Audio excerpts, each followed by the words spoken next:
सारी बहनों को हमारी तरफ से हाथ जोड़कर राम राम।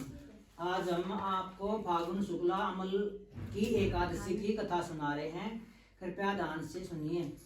युधिष्ठिर बोले, हे कृष्णा, ऐसा व्रत कहिए जिससे मेरा कल्याण हो।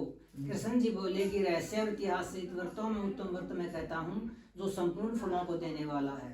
हे राजन, आमल की का व्रत बड़े पापों को नाश करने वाला तथा 1000 गोदान के फल देने वाला है। हिंसा करने वाला व्याध की जैसी मुक्ति हुई उस प्राचीन इतिहास को मैं कहता हूँ।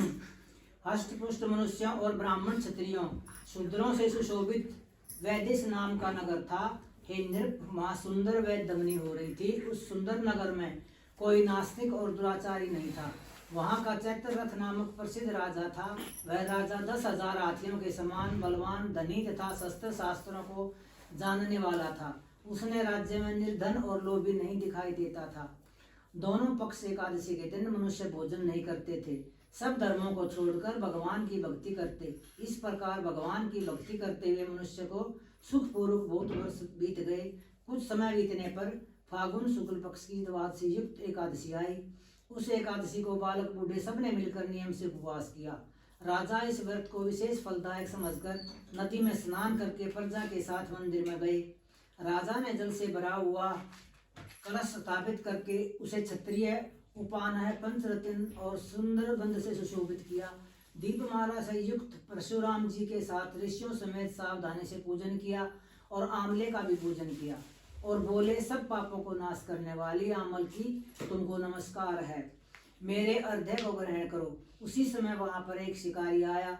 भूख और परिश्रम से युक्त पाप के भार से पीड़ित, कुटुंब के लिए जीव हिंसा करने वाला, सब धर्मों से अलग वह अमल की एकादशी का जागरण और दीपकों से सुशोभित उस स्थान को देखकर वहां बैठ गया।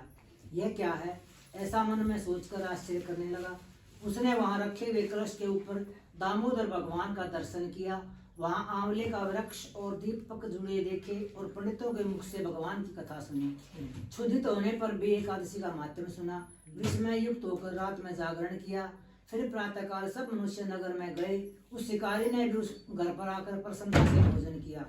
फिर बहुत काल के अंतर व्याघ्र की मृत्यु हुई। एकादशी के प्रभाव से और रात के जागरण से उसे चतुरंगिनी सेना समेत बड़ा राज्य मिला। हे राजन, जो श्रेष्ठ मनुष्य अमल की एकादशी का व्रत करते हैं वे निसंदेह विष्णुलोक को जाते हैं।